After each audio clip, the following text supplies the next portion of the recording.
Assalamualaikum warahmatullahi wabarakatuh. Selamat sore dan salam sejahtera untuk kita semua. Perkenalkan, nama saya Ranidia Pratiwi, mahasiswa Magister Teknologi Pendidikan. Baik, sebelumnya yang terhormat Ibu dosen Feni Carolina selaku dosen pengampu statistika pendidikan. Di sini langsung saja kita menghitung uji pilot sampel t-test atau menentukan end-game score. Nah, di sini saya langsung aja. Di sini ada judul, rumusan masalah, dan hipotesis serta jenis eksperimen. Judul saya adalah pengaruh aplikasi Artificial Intelligence atau AI pada hasil belajar biologi pada peserta didik kelas 12 MIPA 1 SMA Negeri 1 Sintang. Rumusan masalah ini pertama, bagaimanakah pengaruh aplikasi Artificial Intelligence pada hasil belajar biologi pada peserta didik kelas 12 MIPA SMA Negeri 1 Sintang. Yang kedua, apakah penggunaan aplikasi Artificial Intelligence atau AI berpengaruh pada hasil belajar biologi pada peserta didik kelas 12 MIPA SMA Negeri 1 Sintang. Nah, untuk hipotesisnya H0 tidak ada pengaruh aplikasi AI pada hasil belajar biologi pada peserta didik kelas 12 MIPA 1 SMA Negeri 1 Sintang. HA ada pengaruh aplikasi AI pada hasil belajar biologi pada peserta didik kelas 12 MIPA 1 SMA Negeri 1 Sintang. Jenis eksperimen, pre-eksperimen, one group, pretest, post-test, design. Nah, di mana yang pertama hasil pretest sebelum perlakuan, yang kedua hasil post-test sesudah diperlakuan. Terus yang X perlakuan yang diberikan dalam penelitian ini yaitu penggunaan aplikasi AI intelligence, itu yang X. Kalau yang Y, variabel Y, itu hasil belajar biologi pada peserta didik kelas 12 MIPA 1 SMA Negeri 1 Sintang. Nah, kita langsung saja membuka aplikasi SPSS. Nah, di mana SPSS di sini kita langsung aja buka file, terus kita klik open, klik data. Nah, datanya di sini saya taruh di musik, kemudian kita klik Excel di statistika tugas 11, kita klik open. Nah, di mana data ini kita mengekspor yang data Excel ke SPSS. Nah, kita tunggu sebentar, kemudian kita klik OK. Nah, muncul outputnya, kita kembalikan dulu. Nah, di sini ada F1 dan F2. Kita tulis aja di sini misalnya yang pretest. Terus ini post-test.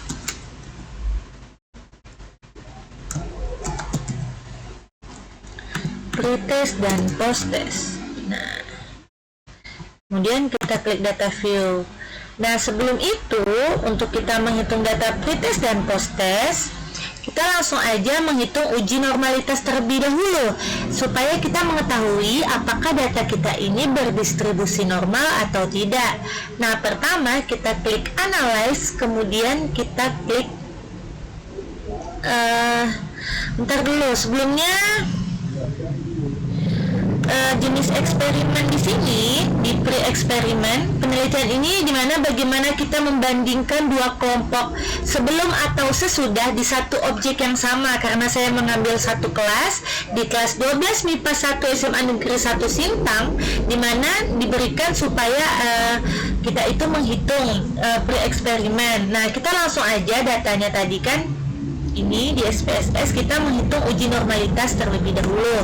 Kita klik analyze, kemudian kita klik descriptive statistik, kemudian kita klik explore. Nah, untuk menghitung normalitas kita pindahkan pretest dan juga post-testnya. Kemudian kita klik plots, kemudian kita klik normality, klik continue. Kemudian kita klik OK, kita tunggu outputnya. Nah, di sini kita bisa mendapatkan info normalitas. Di sini juga kita bisa menganalisa deskriptif atau bagaimana kondisi data yang kita punya secara deskripsi.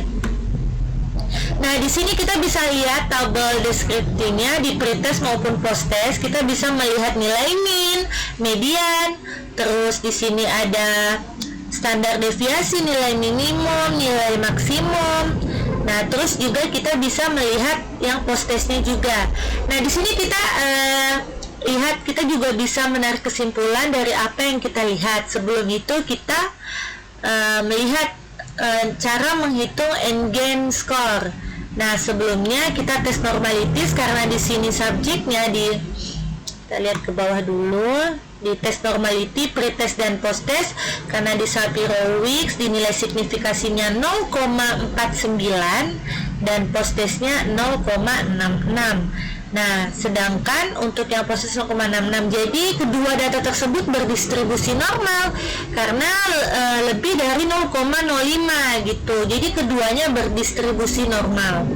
Kita langsung saja ke statistik parametrik. Setelah kita mengecek uji normalitas tadi, kita langsung, karena ini satu kelompok saja, satu kelas, jadi kita tidak perlu lagi menguji homogenitas, karena kalau uji homogenitas ini dia itu digunakan saat membandingkan dua kelompok atau dua kelas gitu. Jadi cukup dengan uji normalitas saja. Langsung saja kita ke statistik parametrik, dimana menggunakan period sample t-test. Kita langsung aja klik analyze, kemudian kita klik comparison means, kemudian kita klik yang period sample t-test. Nah, di sini untuk yang pretestnya kita dimasukkan ke variabel pertama, kemudian yang posttest kita masukkan ke variabel kedua, kemudian kita klik OK, kita tunggu saja outputnya. Nah, di sini tabelnya. Nah, untuk tabel pilot sample t-test di sini nilai standar deviasinya kita bisa lihat ya. Nah, di minnya untuk yang pilot sample test, untuk pretestnya minnya 46,00 dan posttestnya 71,60. Jadi mengalami peningkatan langsung dari pretest ke posttest. Nah, sedangkan untuk nilai signifikasinya 0,01, maka kurang dari 0,05. Oleh karena itu data kita signifikan. Nah, setelah kita tunggu output tadi, kita menganalisis, klik analyze, kemudian itu kan keluar nih hasil pilot sample t-test. Nah, di mana kita mengecek untuk yang minnya pretestnya 46,00, posttestnya 71,60. Jadi dia itu lebih besar ya, dari lebih mengalami peningkatan hasil belajar biologi dalam menggunakan aplikasi AI. Maka dapat disimpulkan penggunaan aplikasi AI itu berpengaruh pada hasil belajar biologi peserta didik kelas 12 MIPA SMA Negeri 1 Sintang. Jadi kita melakukan analisis data, kita harus menarik kesimpulan yang menjawab rumusan masalah yang tadi. Nah, rumusan masalah yang ini. Nah, di mana rumusan masalahnya bagaimana pengaruh aplikasi AI pada hasil belajar biologi pada peserta didik kelas 12 MIPA 1 SMA Negeri 1 Sintang. Yang kedua, apakah penggunaan aplikasi AI berpengaruh pada hasil belajar biologi pada peserta didik kelas 12 MIPA 1 SMA Negeri 1 Sintang. Jadi dapat disimpulkan penggunaan AI ini berpengaruh terhadap hasil belajar biologi peserta didik kelas 12 SMA Negeri 1 Sintang ini. Tetapi kita itu belum mengetahui seberapa besar efektivitas pengaruh tersebut, karena apakah hanya kecil atau tinggi atau sedang, karena efektivitasnya itu kan bisa diukur dari kita dengan menghitung N-gain score. Nah, untuk N-gain score-nya udah saya pindahkan di sini. Rumus N-gain score-nya di mana N-gain sama dengan skor post-test dikurang skor pre-test dibagi skor maksimal dikurang skor pre-test. Nah, kita bisa saja menghitung secara manual gitu, tapi kita menghitungnya secara di SPSS. Nah, kita di sini nih ngitungnya. Kan nilai post-test, pre-test, kita langsung aja klik transform, kemudian kita klik compare variable. Nah, kemudian kita tulis di target variable ini, kita tulis misalnya tadi post-test kurang pre-test, post kurang pre gitu ya. Nah, kemudian kita klik post-test, kemudian kita pindahkan ke numerik, kemudian kita kurangi dengan nilai pre-test. Nah, kemudian kita klik OK. Nah, ini muncul lagi nih di sini. Nah, di sini kita karena tidak pakai desimal, kita kurangi nolnya. Nah, jadi 30 kurang 50 kurang 30 saya 20, 40, 0, 80 kurang 70, 10, 80 kurang 50, 30, udah sesuai ya, post kurang pretest. Terus kita mau menghitung di mana nilai maksimum. Jadi kita kembali lagi, ini kita kembalikan, kita hapus dulu, kemudian kita tulis misalnya skor maksimum pretest. Nah, maksimum pretest di sini kita masukkan saja, kita tulis misalnya mark, kemudian kita tulis 100 di sini ya, di sini.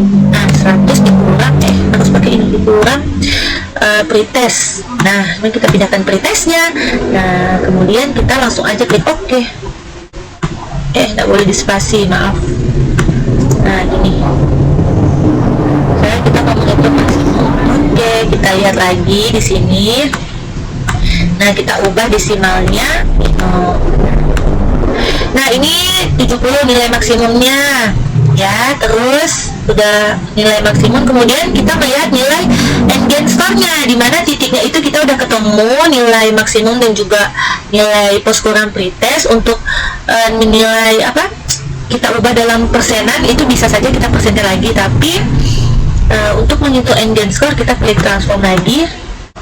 Misalnya kita tulis endgame score, kemudian kita masukkan nilai ini.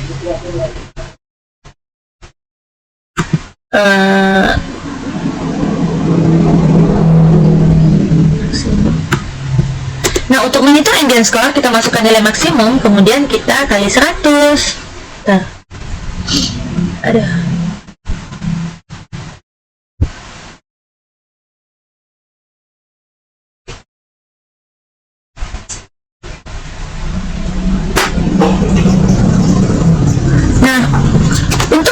Endgame score, kita langsung aja klik post kurang pretest, kemudian dibagi dengan maksimum kurang pretest. Nah, terus kita klik OK.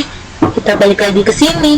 Nah, ini udah ditemukan ada titiknya, titik 29, titik 0,00, titik 33. Nah, kemudian untuk mendapatkan endgame score yang persen, kita langsung aja klik lagi, kemudian kita tulis persen. Nah, kita kalikan 100 aja. Nah, karena ini untuk menghitung rata-rata gitu kan. Jadi endgame score di sini dikali 100. Oke. Nah, ini udah jadi. Nah, ini udah keluar nih hasilnya. Hasil perhitungan endgame score sama endgame score persen. Dapat dihasilkan bahwa untuk nilai rata-ratanya dapat. Terus kita simpulkan aja di Word. Untuk nilai interprestasinya, nah ini yang tadi tabelnya udah saya copy. Nah, hasil perhitungan endgame score dapat dilihat di sini 0,46,00, maka nilainya masuk dalam kategori sedang. Untuk yang min endgame persen itu berarti 46,00%. Nah, artinya penggunaan aplikasi Artinya penggunaan aplikasi Artificial Intelligence atau AI sebesar 46,0% dalam meningkatkan hasil belajar biologi peserta didik 12 MIPA SMA Negeri 1 Sintang. Dapat disimpulkan bahwa aplikasi AI berpengaruh dalam hasil belajar biologi peserta didik 12 MIPA SMA Negeri 1 Sintang dengan tingkat keefektifan sedang. Kenapa bisa sedang? Karena dilihat di sini, karena dia lebih kecil dari, jadi nilainya sedang gitu. Baik, ini saja yang bisa saya sampaikan, kurang lebihnya saya mohon maaf. Sekian, wassalamualaikum warahmatullahi wabarakatuh. Selamat sore.